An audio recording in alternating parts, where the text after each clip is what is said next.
Hello and welcome to episode 8 on catalyzing radical systemic change. The topic of today is facilitating large-scale cultural change, and it's actually the second time we're meeting under that header with a slightly different group. And I want to start with a quote from Nelson Mandela that says, "It always seems impossible until it's done." So when I sense into the state of the world that we are all in, and most likely all of you as listeners will agree, is we all sense that we need to make that leap in history of humanity towards a planetary civilization ahead, but we do not quite know how. And it seems a little bit like a couple of years before the Berlin Wall fell, or if we sense into that time where it would have been close to impossible to have guys, males, and women meeting in one room, or just before the end of apartheid. So I personally don't have any doubt that we will make that leap, but today's conversation, we want to sense into the unknown we all share of how can we link and weave together this tens of thousands, hundreds of thousands, millions of groups, let's call them chrysalis cells, that all within themselves are trying to prototype and live examples of what we might call a regenerative future. So, having said that, I will hand over to Mila. And Mila, if you could just, briefly sketch your biography and what links you to the topic that brings us together. Thank you, Alistair. Welcome, everyone, and welcome my co-speakers, Pamela and Jeff.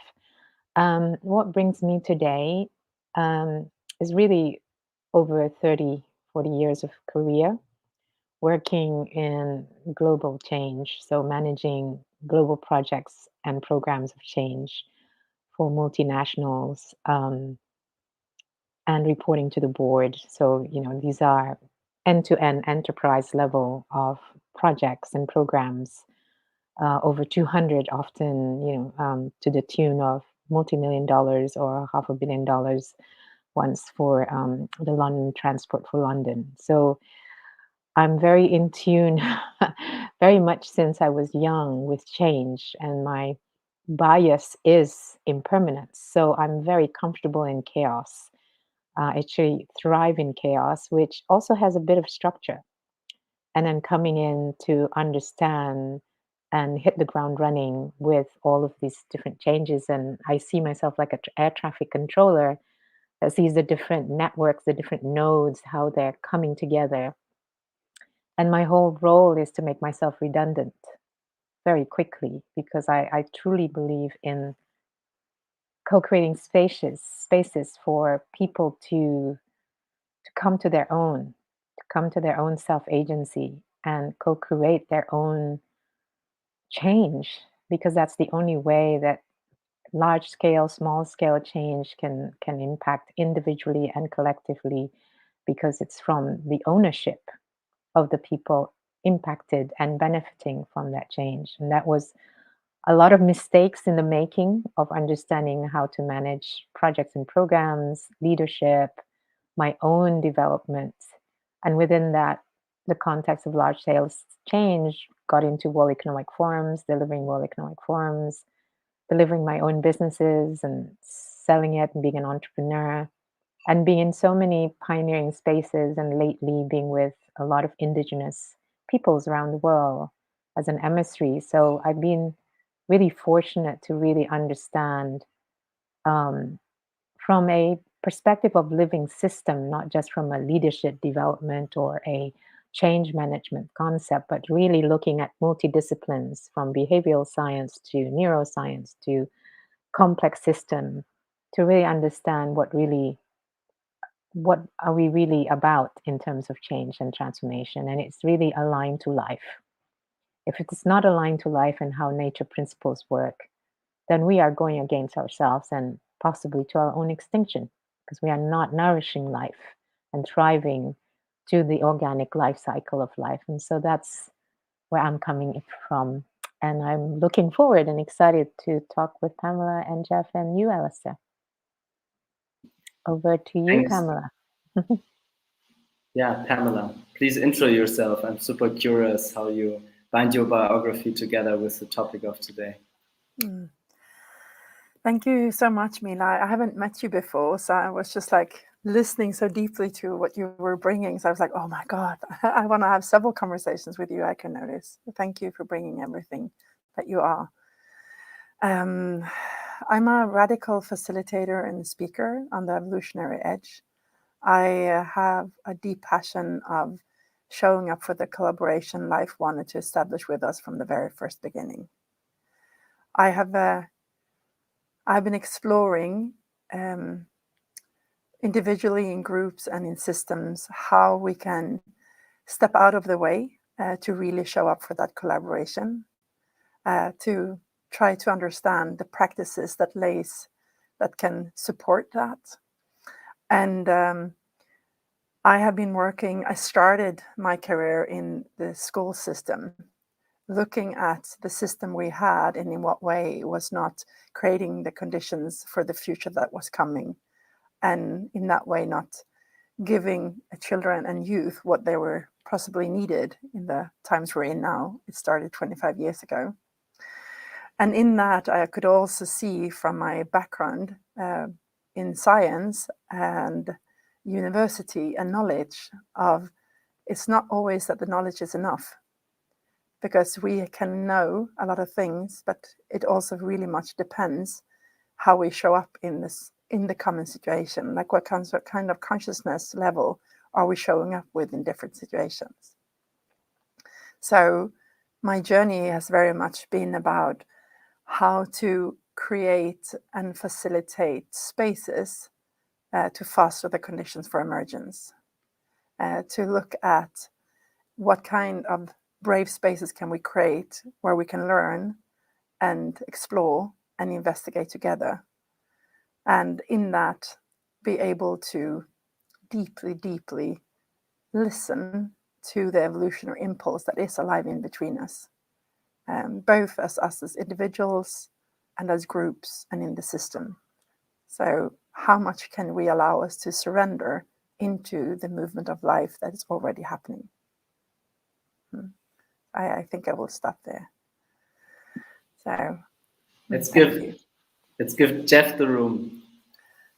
You need to unmute yourself. Yes, it wouldn't be 2021 if that didn't start at the beginning of a session. And also, it's good because it begins with humility, which I think is the path forward. And I come to this work of catalytic regenerative culture through humility and inquiry primarily. I guess I would say that first and foremost, I'm a simple contemplative. I'm very interested in the inner life and how from the inner life and the transformation of the inner world, the outer world can change, because I feel like both are necessary. If we focus just on the inner, we never get to the outer. If we focus on the outer, we never get to the inner. They're two sides of the same coin, contemplation and action. And so I come to this work through a tremendous interest in contemplative experience, contemplative practice from different traditions and no traditions around the world, with deep inquiry into how are they similar, how are they different, what are the gifts and what are the fruits of these different paths and traditions. And it was through that work that I received the inspiration to found a nonprofit organization called Contemplative Life that is a digital hub that brings myriads of practices and communities under one umbrella. The idea is to have a safe place where anyone could go and kind of on their own terms discover practices in communities that are of interest and then connect with others of like mind. And it was through that experience and through that organization that I came in contact with the work I'm doing now, which is a company that I helped start called Prosocial World, that is based on cultural evolution, a new form of evolutionary science that's really only been around for about 15 years, but it's grounded in science. And it's very, very hopeful, because what it does is it gives us a glimpse of something that has never really been quite as possible as it is today for humanity. And that is the possibility to evolve consciously, for humanity to be not just a player in the big engine of evolution organically, but to be in the driver's seat of evolution, where we can begin to evolve consciously. And my sense is that that can't be done simply from a view of changing the outer. That has to be done from a change of the inner, both on an individual level and on a group and a community level. And with that, then a focus and change on the outer, but rooted in the inner change. And so I'm really glad to be here and looking forward to the conversation that will emerge with Pamela and Mila and you. Thank you.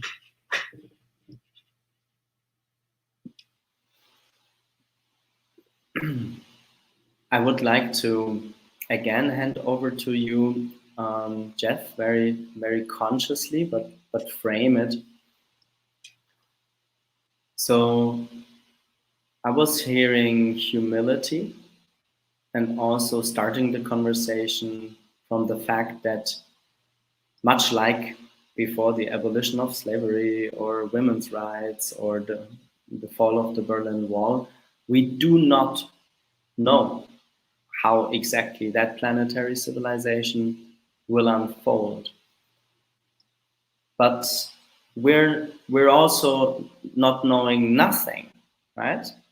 So I would like you to sketch a little bit like what are the ingredients of prosocial, and where this, let's call it methodology or toolkit, or maybe just staying with the metaphor of ingredients, like what's prosocial about? How can you unpack that a bit? Yeah, so a little bit of the backstory is that from a scientific perspective, it really began with the first female winner of the Nobel Prize of Economics, which historically was kind of a man's prize.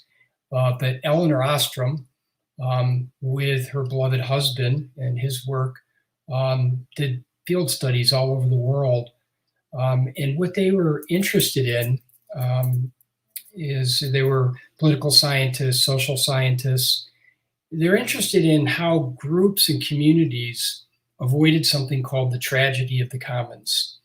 And the tragedy of the commons is simply if there's a common pool resource and you have ungoverned competition for that resource, it tanks the resource, thus the tragedy. But what they discovered is that groups and communities all over the world with no communication with one another were able to avoid this tragedy in very similar ways. And out of that came what's now known as the 8 core design principles of prosocial, for which Elinor Ostrom won the Nobel Prize in Economics.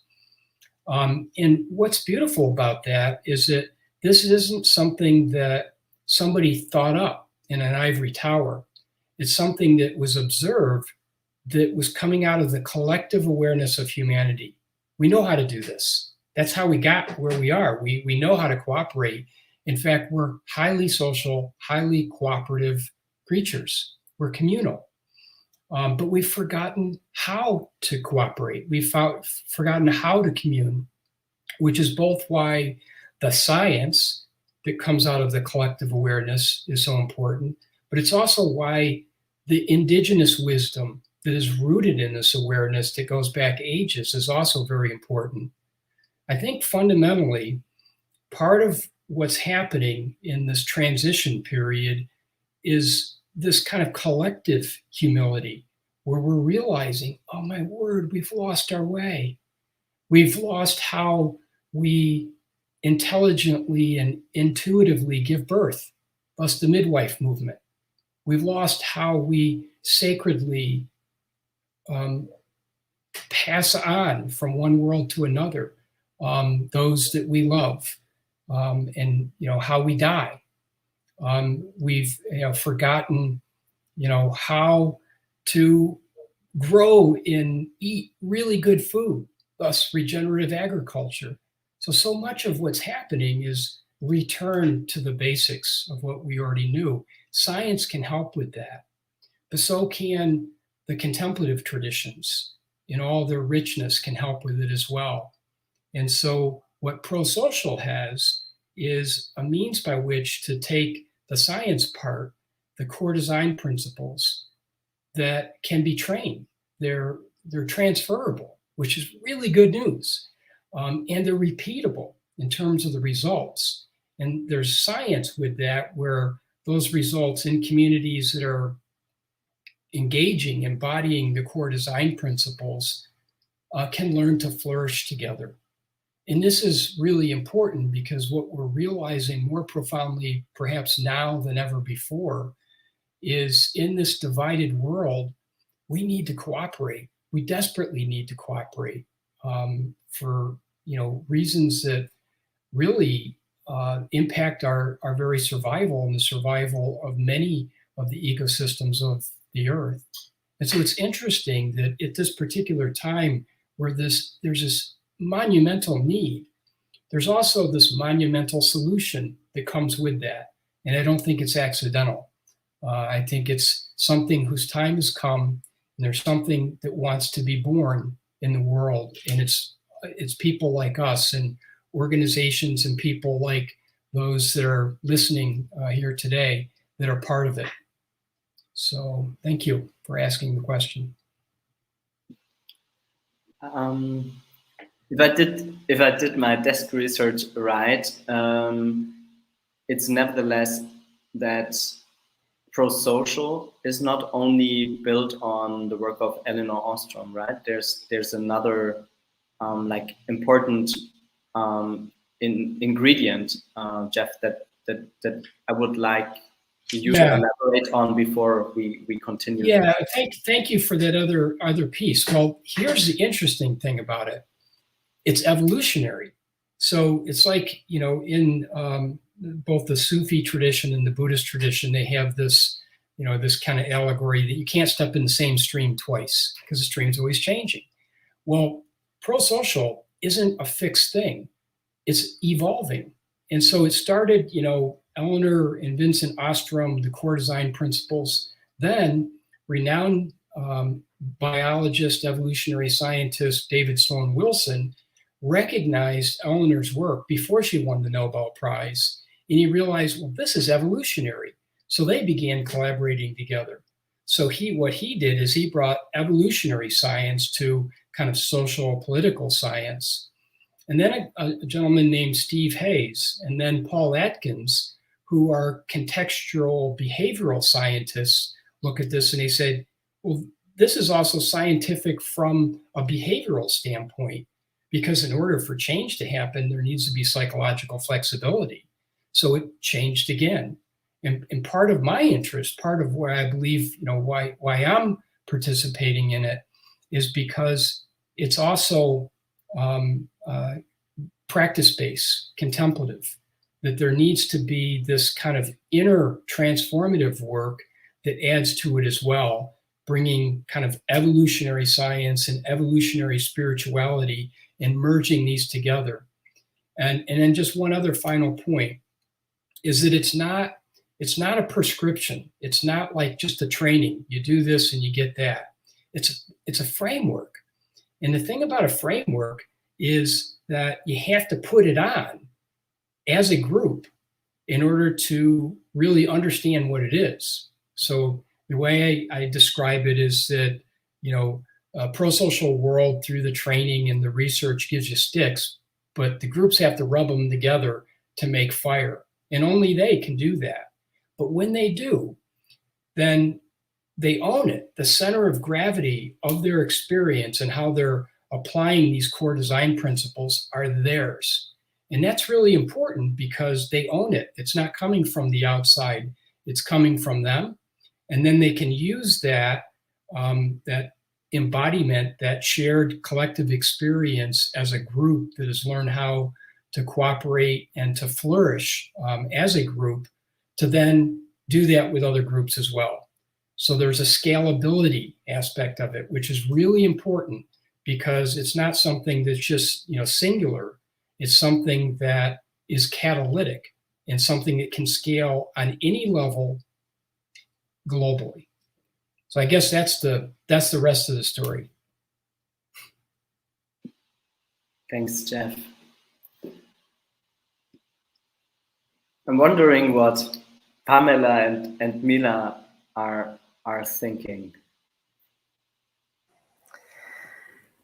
I can notice that what was evoked in me in the last sentence that you shared, Jeff, because what I hear is that framework creates a culture in between.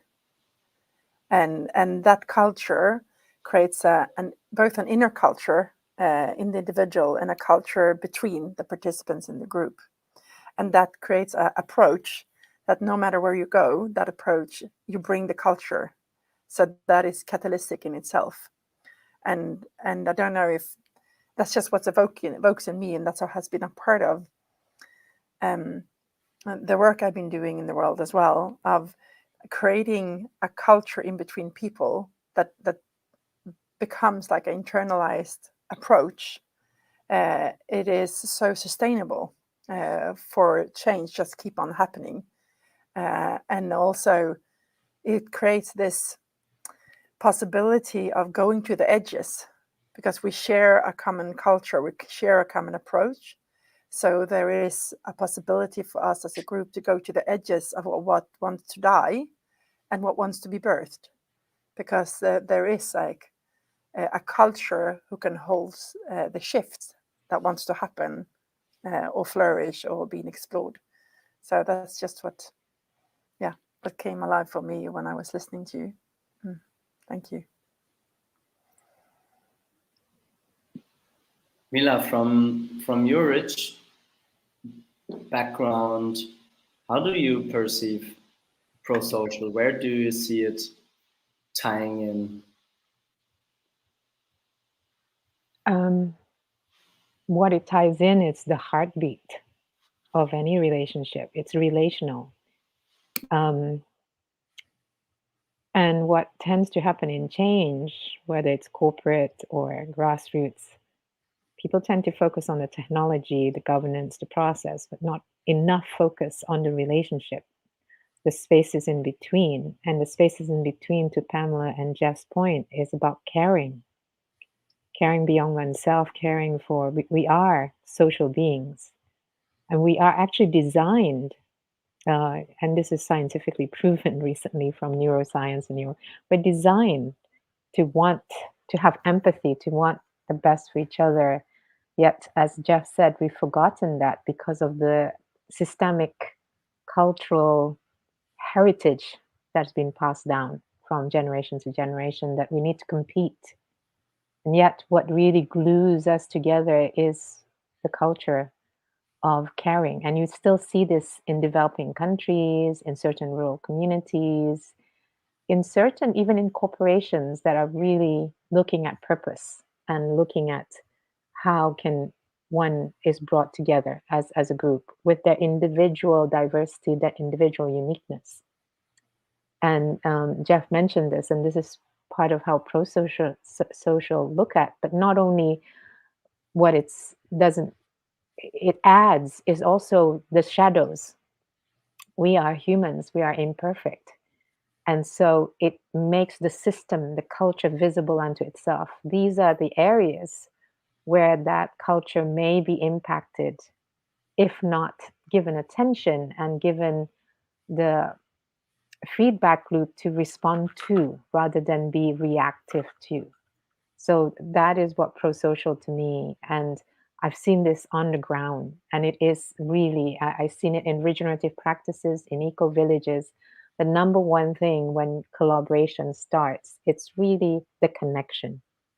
Because without the connection, without the caring, the trust doesn't get built, the belonging doesn't get built to the point where you can be yourself, and you feel safe, you feel brave to be yourself, and that brings creativity in that culture to the utmost degree, because you can just be yourself with all of your imperfections. So that's what it says to me, prosocial, and I'm sure Pamela's work is similar, because we seem so aligned in how we've experienced life in collaboration and community. Yeah, and Mila, I can notice when I heard I just loved it when you say the heartbeat, and then the pointing at the relational part and pointing towards connection and the groundwork of us needing to be safe with each other to really be able to go into deeper collaboration. And in that feeling safe, the trust emerge. And when the trust emerge, it is also about allowing us to be interconnected, like in the wholeness of us as a group. And in that, being used as a vehicle in my uniqueness for something that is bigger and beyond the group.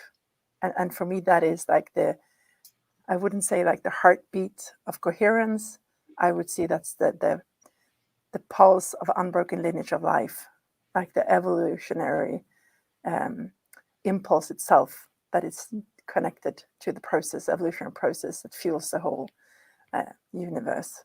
So just like how we as humans can come together in as you share, Jeff, in prosocial, in these different practices, for being able to create that deep connection of safety and trust, for opening us up and to that pulse of unbroken lineage of life. It's like, I think that's a point where we actually are standing on today in this shift to become self-aware. So becoming these conscious creators and co-creators of where life wants to take us.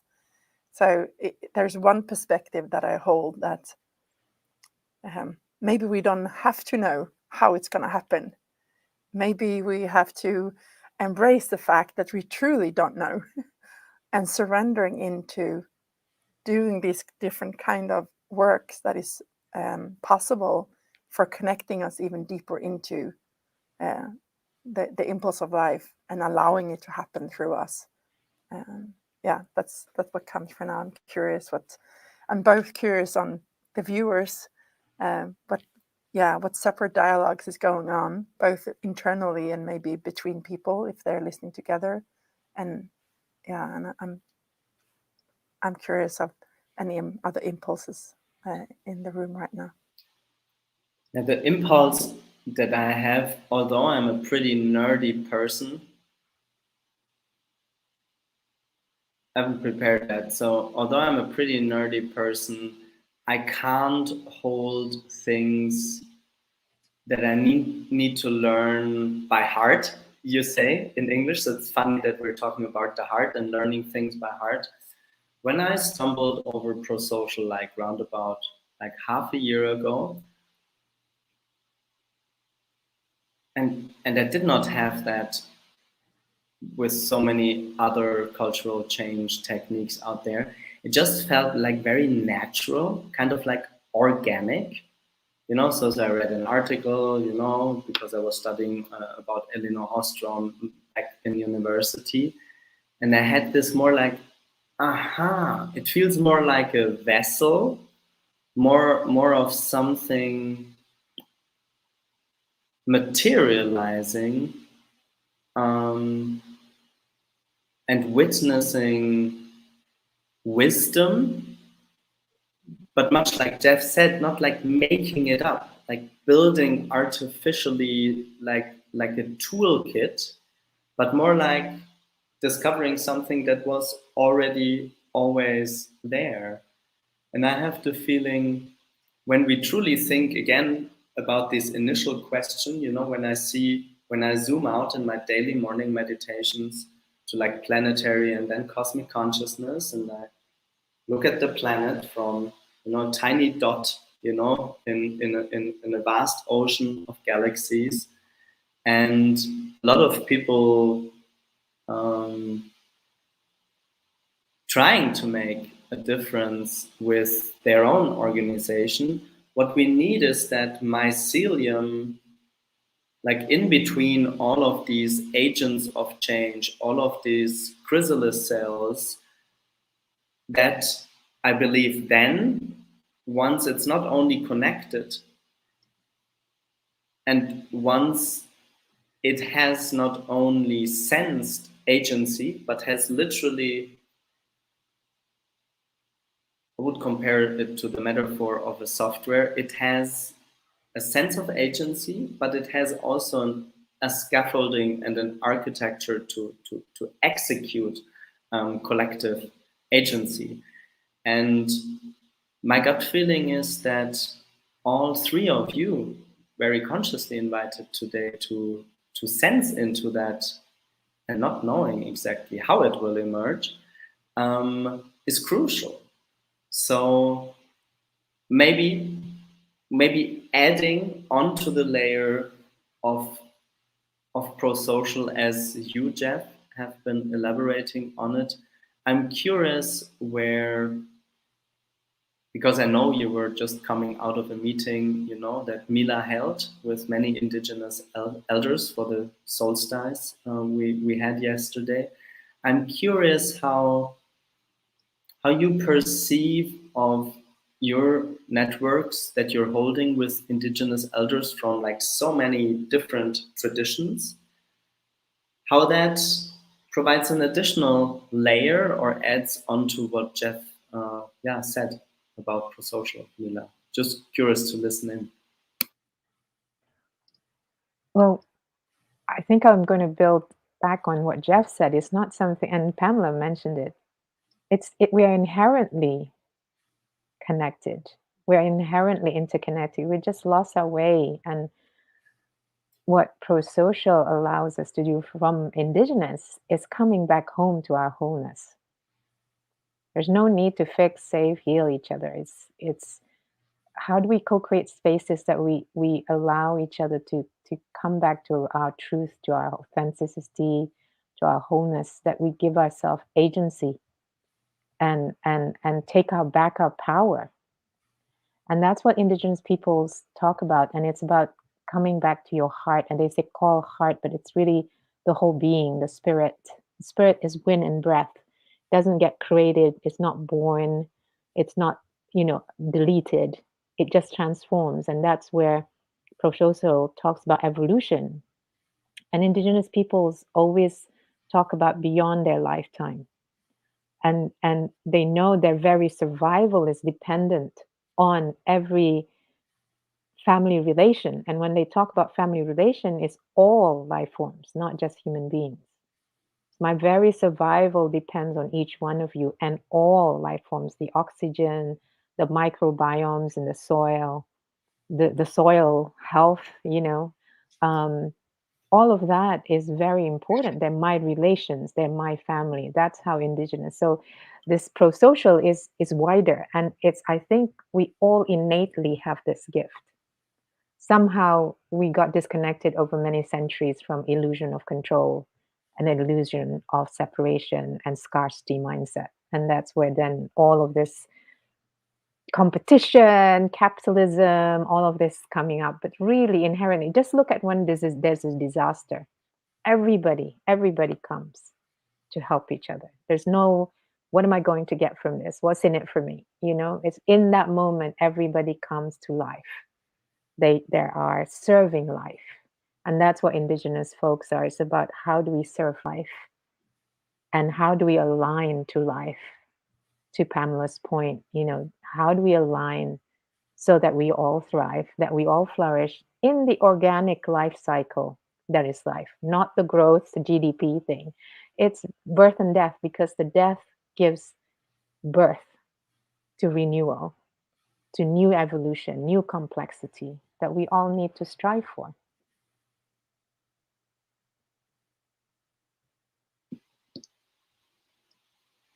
I'm just wondering, when you summarize it under the headline of serving life, if much like Prosocial's 8 core design principles, what are some principles from indigenous traditions that serve life? Just to unpack serving life. One of my elders would say, be informed from the heart, not from the mind. The heart informs the mind. And we have moved from mind informing the heart. Do not let your intellect override your intuition, your spirit, your wind, your breath. The other is the lone wolf is over. We have to go back to our natural, original instructions. Another nature's principle: do not hoard. There's enough for everyone, because abundance is about the circulation of life. If it stays in one place, it's entropy. That's where you see, and we see this, the wealth inequality becoming larger and larger, and you have the middle class becoming more into the poor class. And the wealthy in the last 16 months have doubled. The billionaires have doubled to become trillionaires. So there's all of these are signs that we are not aligned to how actually life and nature actually works. And there are many principles. Partly is diversity. Complexity and evolution comes from diversity. So, you don't ask the heart to become the liver, which then in corporations, that's what you have to be conformed to this particular model of society. You don't ask the kidney to become the heart. All of them are unique, but they are so interdependent with each other. And most of the indigenous sayings are, hello, my other self. Hello, my relation.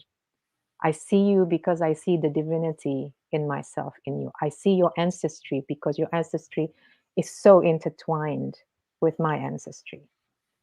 So there's this interbeing that is so fundamental. And prosocial talks about that through science. And yet it's so rooted in the original instructions that we were all given since time memorial. Beyond the humanity, all life forms had those instructions. That's what indigenous believe. One of the things in listening to Pamela and Mila is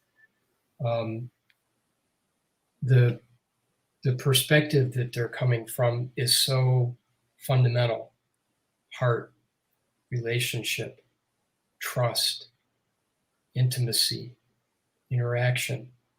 And this is like the foundation of it. You have to start there, and then everything else builds from there. It's that great common ground. And in this period that we're in, of this period of the being becoming, the beginning of a new octave, a period moving from the concept of sustainability to regeneration. We talked about reclaiming how we're born, reclaiming how we die, reclaiming how and what we eat. But it's also, at the same time that that's happening, there's these other insights that are coming through science. Prosocial is one of them, on an evolutionary science. The new science of the gut, the microbiome, the master brain that we forgot about, that is controlling and informing everything else. The mycelium of the regenerative process of the earth and the soil, the interconnectedness of the root systems of trees and plant life, the interconnection with the atmospheres. And so these were always there, but now we're discovering them in new ways. And what's the common ground? The common denominator, everything's interconnected. And when we begin to realize just how interconnected things are on every level, it changes our perspective of who we are and what we are and why we are. And when and as that begins to change on a larger scale, when more and more human beings realize this kind of new story, which is the story of who we are and what we are, the scales will begin to change. And so I think fundamentally, we can't be knowers. How in the world will we know? I know I can't be. I can't speak for anybody else, but it's more about not knowing and to participating in the mystery of what's unfolding. So not just not knowing, but participating in the process of becoming while not knowing.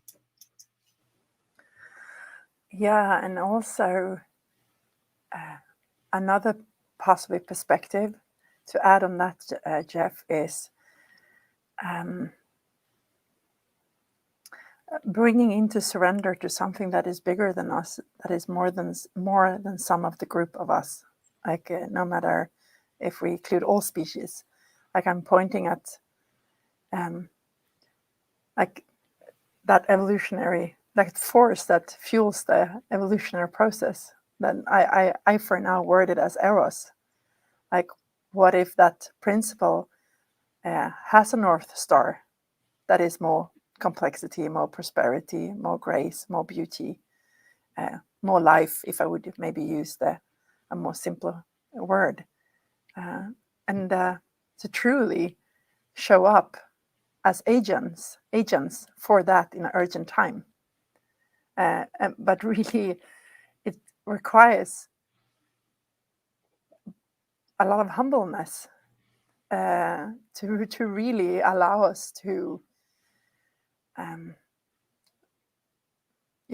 follow that force, to respond to that force, both as collective, as in participatory, like the interconnectedness, and to co-create participatory, but really following it. Like I know the word itself can be charged, but it's in a way bringing God back into the room without using the word God. And maybe God is not even the right image of it, that because we have a different narrative to it. But what if there is actually a force that know where it's heading, and that is in the direction of evolution, whatever that means. Yeah. So I don't know if you're grappling with uncertainty. I do. And I think a lot of human beings, have difficulties wrapping their head beyond the daily hamster wheel of earning money, feeding children, plus the collective uncertainty of us as a species ahead. And when I feel back into my childhood, coming from that activist background, I always felt this huge burden. So a question I want to put into the middle, how can we, and I want to like sense into the answer more from a collective standpoint, how can we hold, maybe even celebrate uncertainty as the evolutionary impulse, Pamela, you know, that you were mentioning? Because at the same time, I truly believe we need a certain level, at least, of certainty to let go ultimately of the certainty and then trust into that evolutionary impulse of life. So I don't know if that was a perfect question, but how can we celebrate, hone in, scaffold, build a collective culture that has a positive twist on uncertainty. Yeah, and what if we need safety and uncertainty is what is? Because the fabric of this reality is, in a way, uncertainty, because it stands on the ground of life and death, and that's a movement in itself. Yeah, that was just what's coming up. Safety is important to surrender to uncertainty. And yeah, I'm curious, Mila, what comes up for you in this. I could notice you were on your way into the conversation, but I'm just curious. Thank you, Pamela. Wrong person to ask, because I love uncertainty. I'm very comfortable in impermanence, chaos, and uncertainty. Very, very comfortable, because there's so much freedom. If you're present, we're present at this moment in time in our breath with each other. What is there to fix, to heal, to save? What is in the here and now? And to me, it's like what Jeff talked about, the river, and this is something that I quote a lot in metaphors. When you cross a river, do you know which step to, you just put one step, experiment on one step, and it could be, very shallow, it could be very deep, and then you put the other step. And when you cross the river, anyone who follows you may not completely end up with the same steps and the same experiences. And if you go back, the river has already moved. The pebbles move, the current moves. You are not going through the same path. So this whole planning for 10 years, yes, it's great, but also understand that it's not about either or. It's saying, okay, if you need safety and certainty, fine, but also let go, because no one can know 1 second from now. I could be whatever. One day I could be doing this, and the next day. So, and also it's so much more fun to have that childlike wonder. I remember when we were children, no one knew how to crawl, no one knew how to walk, to talk, or stand up. We just did it. We went up, down, and God knows how many bruises we all had, all children, all from all ages. Yet it was fun. Just remember how many times I fell off the bike when I learned the bike. But it was fun. And I feel that sometimes is missing in conversations. The fun part of actually with uncertainty is absolutely super fun. If you had no fear in this moment in time, what would you be doing? I'll do smiley faces, all kinds of, eating brownies or whatever, and we'll play in the sandbox and forget about time, because our flow and creativity would go wild. And so that to me is uncertainty. So uncertainty it depends on how you perceive it, and it comes back to trust. And I really learned this year about trust. It's not about asking people to trust people. I cannot trust other people if I cannot trust myself. I cannot be steward of other people if I cannot steward myself. So for me, direct safety is co-created space, but at the same time, it is an individual, coming back to prosocial. It's an individual and collective development. The change that has ripple effect outside of my body has direct relationship, interconnected to how I see myself.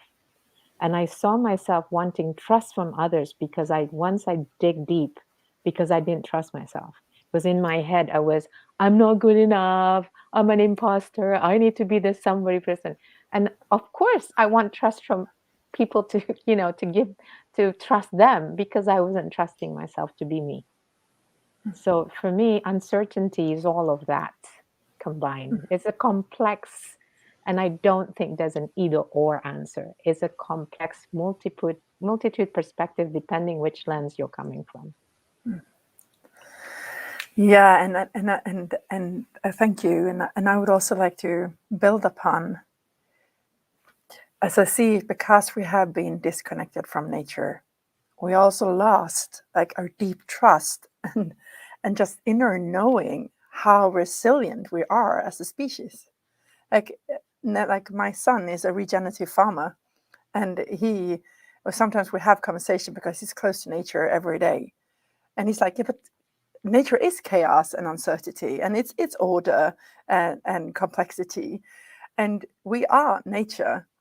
So we are designed to be fast adapters in chaos and uncertainty, as well as appreciating order. So I think I would just like to invite people into a different narrative that we are, when we allow our system to really just be what we are constructed to be. As, for example, yes, we do uncertainty. Sometimes things die and we lose stuff. And that is painful when losing something of value. But we have grief, and grief take care of it. And it's a process. And at the same time, life is like pulling us to our curiosity of, okay, where is time to go in this time of loss, to start reconnect with what we lost and create it again or in a different way. But our whole system are so designed to care, like our emotional system, our intuitive system, or like how we can release stress. So we are really, really good to cope with quite challenging and hard and uncertain situation. And I can just see how the society we live in, the system we live in, have so conditioned us to not allow our system to be fully open and connected to the intelligence that we are, the resilience we are having deeply inside. But that's also something that I think it's quite interesting when we look at, facilitating, like what is the culture, what's the narrative that could be valuable to truly understand the resilience we have as human beings, as any other animal. I have the feeling I would like to spice up a little bit our conversation. So, in my personal observation... Are you bored, Alistair? Yes. Yes. I find it overly fluffy. No, let's stay with the uncertainty piece. So, if I perceive myself as Alistair, as one, human being, I think there's an amount of uncertainty in which my system strives. It feels adventurous, it's curious, it's playful, it's trusting, but only if there's a certain amount of polar opposite, like security, stability, friendships, income, food, shelter, peaceful environment, and stuff like that. So when I was listening into both Mila and Pamela,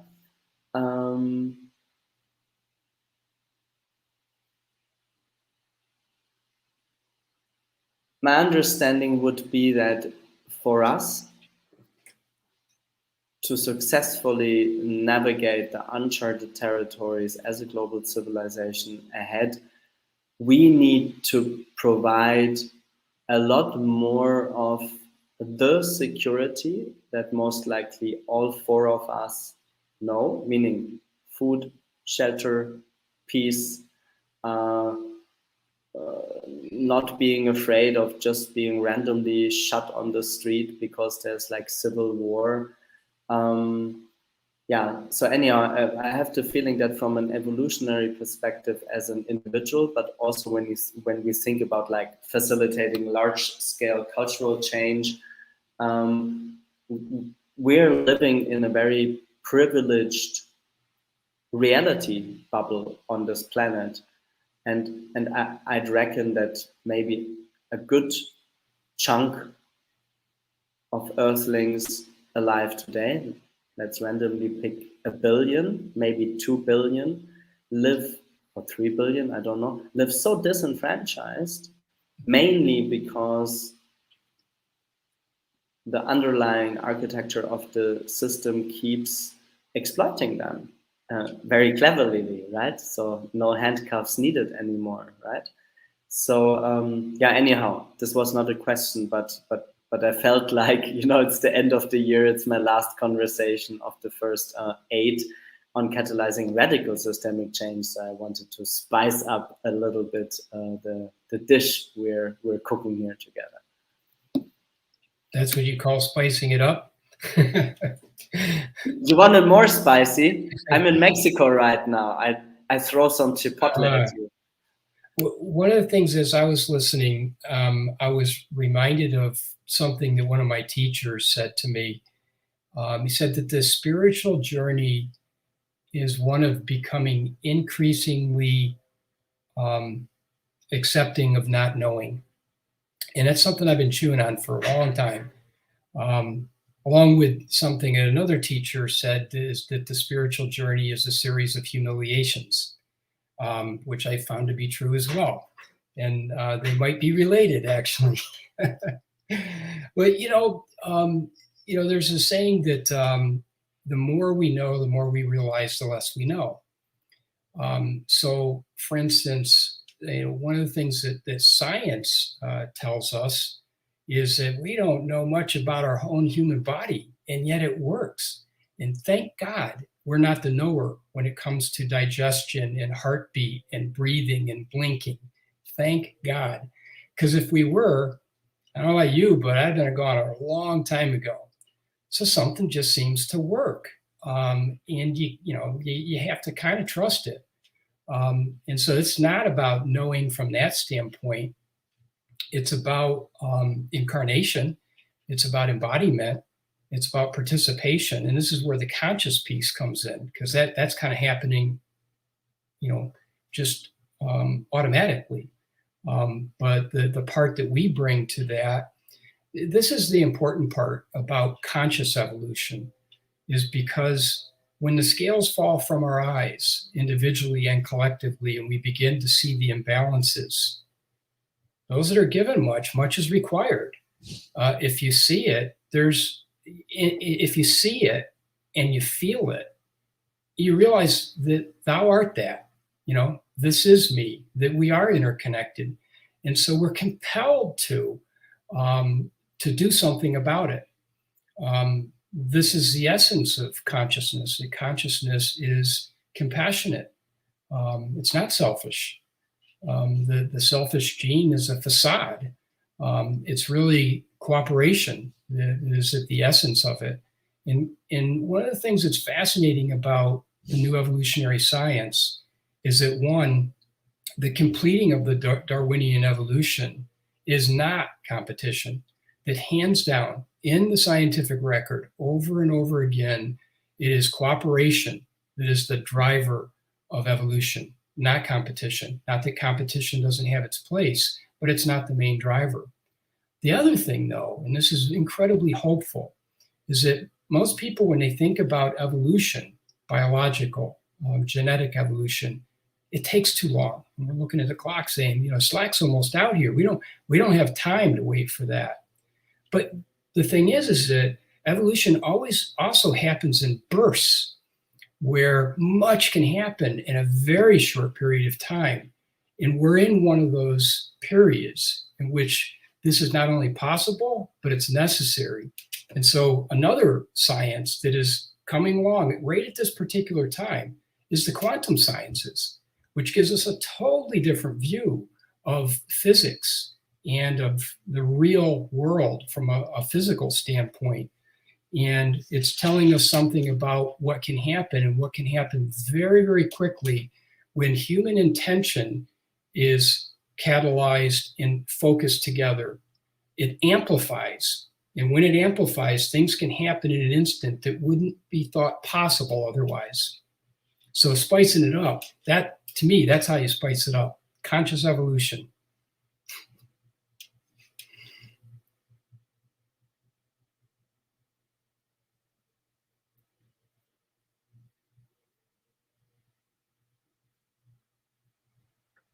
I wanted to thank Jeff and also Alistair to bring back to uncertainty.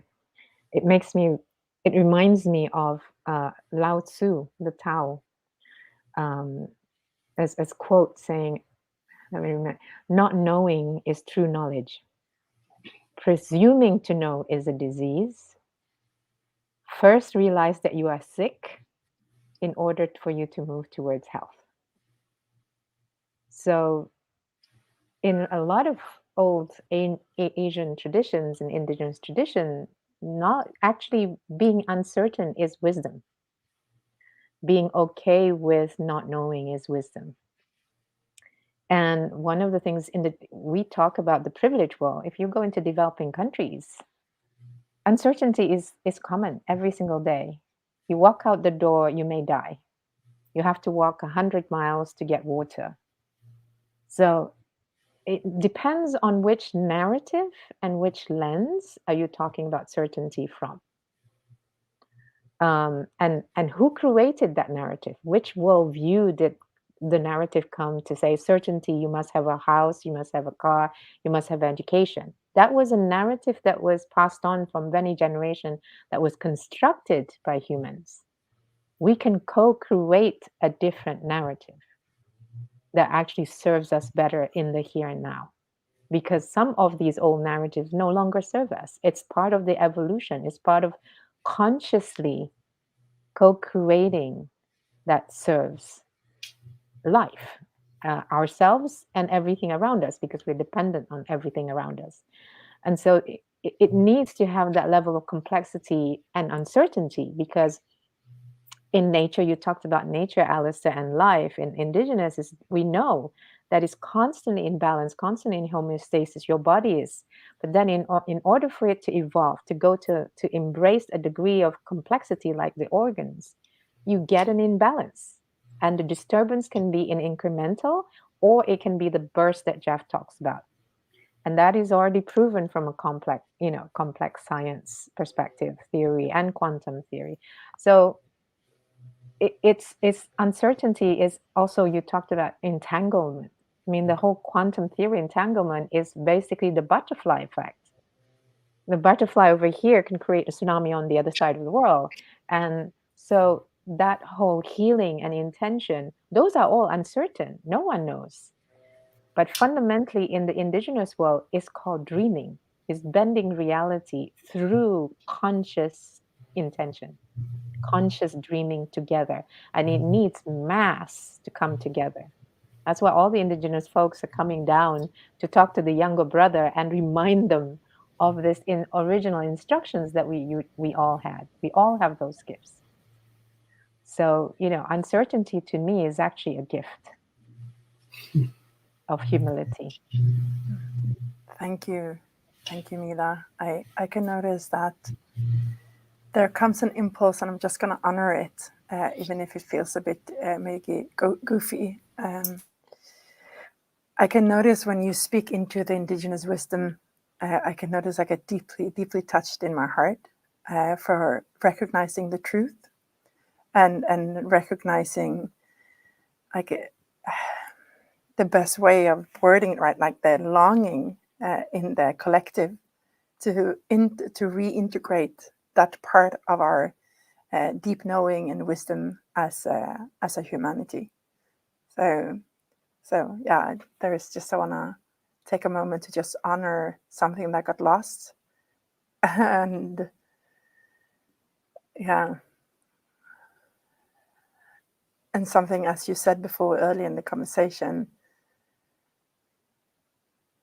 it's not really something to fix or find, or it's actually just allow it to be re-embedded, to allow us to be re-embedded in what's to remember and re-embedded. But yeah. And really, it's just through story. How can we co-create a new narrative? Coming back to the topic of this session, the large structural change. What I see in social movements and in corporate, you start with a story, and indigenous peoples are very good with story. That's where the DNA of the culture, the ethics are passed on. And the story isn't just humans. It can be about animals, about the wind, but it has such a translation that is so embodied. And the neuroscience and neurobiology explains this really well, how storytelling actually shift change, not at individual level, but cultural level. So large scale change And I wouldn't say scale in volume, but scale in complexity. That's when large scale change and structural change actually works. And you see this in social movements. It's what paradigm do you leave, and what narrative do you embrace in the creativity that we all have access to. And that creativity is only when you move towards the uncomfort zone, the stretch zone, right? That's where intuition, intention happens, because intention is about stretch. So when you stretch yourself into the uncertainty, you tap into such amazing power of creativity as a collective, as an individual. Just watch a child when when they're playing with their friends, they just come with crazy shit. But it's amazing. And that's how, if you look at the history of civilization, it collapses every 250, 300 years. But then when in that new birth of midwiving, of contractions and palliative care for the old, there's always this new narrative. There's always this amazing burst of not intelligence, but creativity, and a higher degree of complexity of coming together. And I think this is the large scale change is not about scale or volume. It's about what can we all be co-creating in a higher degree of complexity. How can we embrace and be more resilient towards a higher degree complexity that incites our creativity at a higher degree that we would have not seen. And in science, it's called the adjacent possibilities. Yeah, and I just want to go back to what you say, like the dreaming, the bending time, the bending the reality of really, and going back to the start before we went in going live, like how can we be co-creators for dreaming ourselves into the reality we want to live in, like bending the reality of actually celebrating in the times we're in, like even if there is darkness and roughness, but really celebrating and focusing on the story that we see that wants to come alive, and doing that together. I just want to add something that just came down, and to Alistair's point about uncertainty. In formation, if you take the in-formation, if you are attending to what's in the field and letting go and surrendering to this higher knowledge or wisdom, the information is ready to manifest if you're able to see at a different level, a different paradigm. It's already there. It's on the parapet. The information is forming for us to all manifest, except that we need to let go of certain narratives, certain paradigms. We cannot see that formation if we're seeing it from a lens that is still the old, that does no longer serve in this creative new field that is being created. So uncertainty is part of that. Yeah, navigating the uncertainty and holding the possibly awkwardness that comes on board when, as you said before, the old is dying and the new is birthing, being with that.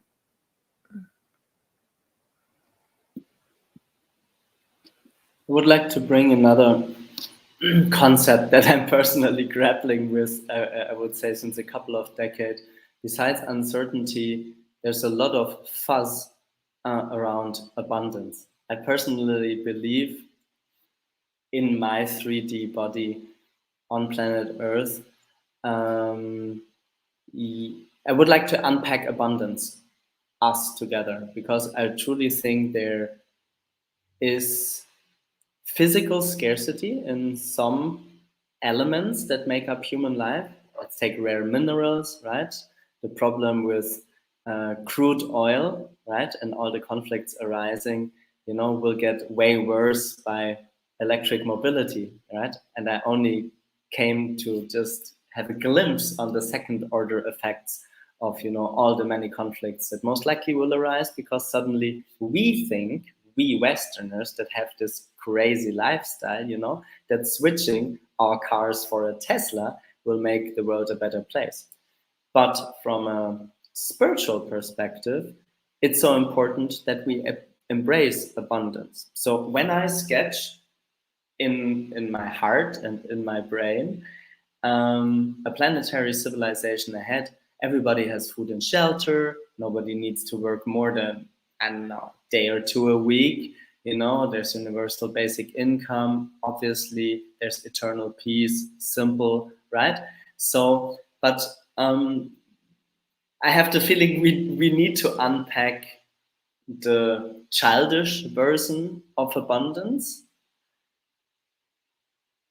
but nevertheless, we need to hack the dreams of so many people out there that abundance truly is our birthright. Maybe just not in all areas of us also being physical beings. Yeah, so that was a lot of words from Alistair, but I want to unpack abundance.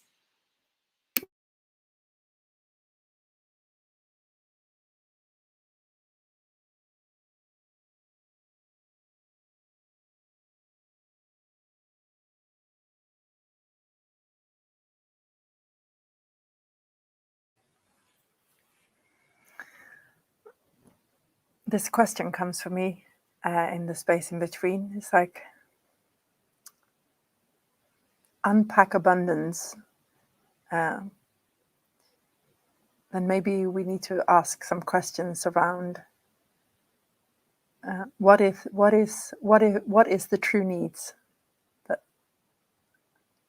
What is the needs that come out of conditions, out of the narrative our society holds?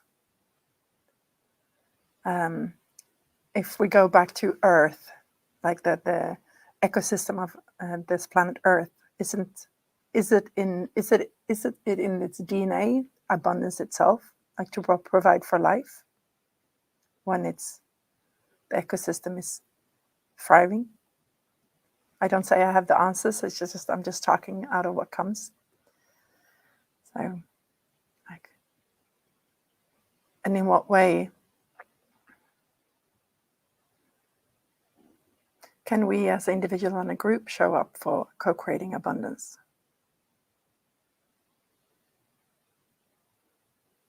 What is it that comes to a mindset, and what is it that comes to actually how the ecosystem on this planet is constructed?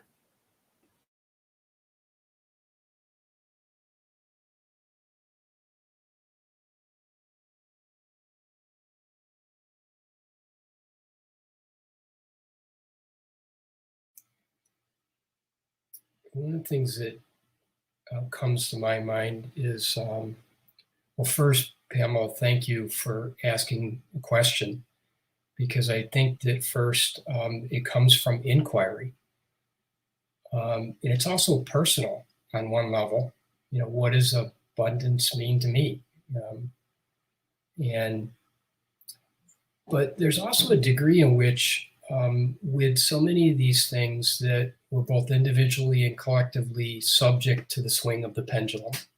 So it moves in this direction, you know, scarcity, reaches an apex, moves back in another direction. Sometimes those apexes, they can take decades, centuries, ages, but whatever, when it moves back in the other direction, it uproots all those things that were laid down during that other era. And so part of what I do in my own inquiry relative to this is to, where's the middle? Where it's just not one extreme or another extreme, but it's kind of both and neither simultaneously. And how do you kind of navigate that, both in terms of my own life and giving and receiving, and in the relationship that I have with my environment, my world, giving and receiving, abundance and scarcity. So I don't have an answer to the question, because to me it's a practice. It's a continual work where I have to evaluate it based on what I'm faced with in the moment, and the conditions I'm faced with myself and others in the moment. Because it could be abundant for me and scarce for another. It could be scarce for, you know, abundant for them and scarce for me. And so it's kind of individualistic, and it's best to take it, you know, as you find it. and then bring the wisdom in the moment that you possibly can. One of the things that each year I start out a year with an intention. I don't make New Year's resolutions, but I start out with an intention. And I allow that attention to be the center of gravity that helps, is an edge that I work against so I can learn and grow throughout the year. And 2022 for me is the year of discernment, because I need discernment. I need a lot of it. And so, this thing of abundance and scarcity is something that, for me, it'd be very useful to put through the filter of discernment. So I don't have much I can say other than that.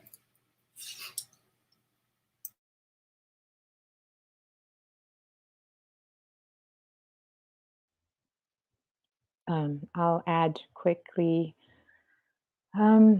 Yeah, so similar to Pamela, it's inquiry, because there's no really easy answer depending which lens, which culture you're coming from. Who benefits? Who benefits? What are the purpose of abundance? What are the consequences, including unintended ones? And how do you know what is abundance, and is it more scarcity or abundance? And for me, there's different levels of abundance. So one is from the mindset. So you can say that you're surviving with just, survival, for you need to have a roof over your head, food. But if you talk to developing countries in slums, they feel abundant. My father was abundant. He didn't have any money. His whole family didn't have any money, any food, but they were abundant. They lived off the land. So they were grateful. The abundance came from being very grateful for the smallest thing. You'd feel abundant if you go to the forest and you don't hear birds, and the birds disappear, the bees disappear. Then you will feel abundant because there's a plethora of them, right? And to Pamela's mention about abundance of the earth, and even United Nations made a prediction that even at 10 billion people, we can still survive if we did not hoard, if we circulated abundance. In nature, there's shared limited resources, but with the shared limited resources, it's abundant because it circulates. So there's the factual kind of principles of science and nature. Then there's the mindset of abundance, because abundance means overflow. Wealth means well-being. So in order for abundance to happen, it's not an individual, it's a collective. Because if it's overflowing in your backyard, the well-being of all, not just yours, is to flow that abundance forward, to constantly pay forward, to constantly circulate that abundance. And if you look at the food life cycle, we are food life cycle. We as humans become soil that becomes bacteria for the mycelium in the soil and the topsoil. So that to me is abundance. But if you look at survival from the lens of scarcity, you're always wanting more. But if you see abundance from survival as if this is amazing, this is, like how my family from a village in the middle of nowhere, no money, no, lived off the land, they were grateful for every second of the day. So, it's a question. Which narrative is informing, which worldview is informing what abundance is and which scarcity is? Because from a developing country or developed privileged country, that's scarcity. If you go to my village, my father's village, they feel abundant in love and community and support. They're very scarce in money, but that doesn't stop them having fun and living life. So it's a difficult question to answer, I would say. I don't think there's an easy answer. Yeah, I relate. It is a multidimensional inquiry, because I can also see just by having the practice of giving yourself what you need and you desire, like just in your small actions of caring for your own needs and desires on a daily basis, you walk in the frequency of abundance. So when you walk out, that is also what's you're looking for, and you are radiating, so you're also attracting it. So suddenly you can notice that by giving yourself abundance, you are also attracting abundance, because your perception also starts, and there is a dimension of the quantum physics in that as well. Like, what frequency do I have? And that is also, that will change the world around me. So yeah, there are many layers of this inquiry. May I just add one little consideration to that? And I often think about, a lot of people talk about secret and the secret and manifestation. What I've learned, and I can only qualify from my own personal experience, you become a strange attractor to abundance only if the intention that you set isn't just for yourself, isn't to get 10 cars and 10 houses. It's how does this add value to the ecosystem that I'm in, and in the ecosystem that I serve, and the ecosystem that is relying on me. So it only happens almost like flow naturally when you have that specific, real, genuine heart intention. And you see this in indigenous peoples, like rain is going to come, and you think they're just, woo stuff, and then rain does come. And I've seen this happen, and then suddenly the rain disappears, and it seems magical. But this is the bending of reality, that if we put that level of consciousness and intention, you do become like a lighthouse, a strange attractor, magnetism, but not to do with your self-interest. Because the only way abundance happens is through the overflow of circulation of that flow of well-being for all. Thank you for bringing the magic into the conversation, Mila. And I would love to end with magic. I will start very spontaneous. I had this nah. And I will start with a quote and drop my 2 cents on hacking the dreams of others listening to that or watching that. So the quote goes, it's from Edward O. Wilson, and it goes, "The real problem of humanity is the following. We have Paleolithic emotions, medieval institutions, and godlike technology. And this is terrifically dangerous, and it is now approaching a point of crisis overall." So my end of this 8th podcast, Bootstrap, for this year is, how is if we turn that head on heels? So we have godlike technology, not much to do there, right? I don't think we need to stop with like Paleolithic emotions, because we have a huge toolbox for personal development, trauma healing, collective trauma healing. There's so much that we can do. And certainly, I also don't agree that our institutions need to stay like medieval that they are. So I don't think it's by coincidence. I actually did it very consciously that my one of the tattoos that I'm wearing is to manifest life divine on planet Earth. Right? This is a quote from Sri Aurobindo, who was like the spiritual mentor of Mahatma Gandhi, because I truly feel that we can create material abundance for 10 billion Earthlings very soon, in 30 years, whilst I'm still alive. I totally believe in that, right? I see it.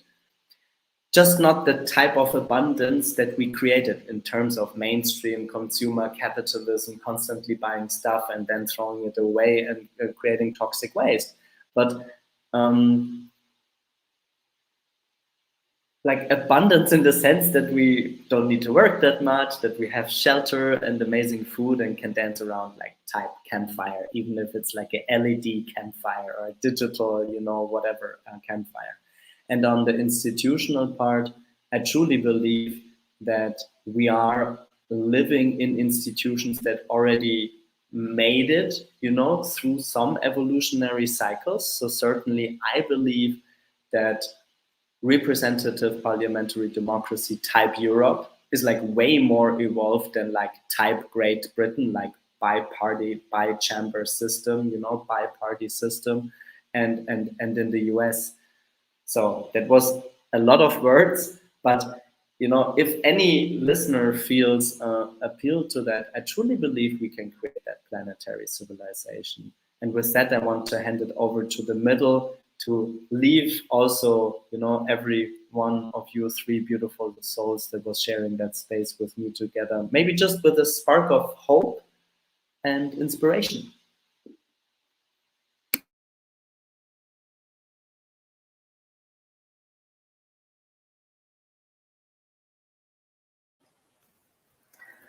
There's one sentence that comes up for me, that is, let's bend reality together.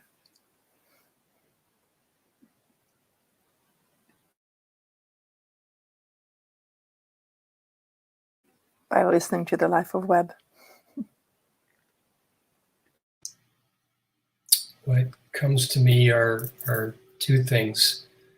Only love will save our life, and only love will redeem our world.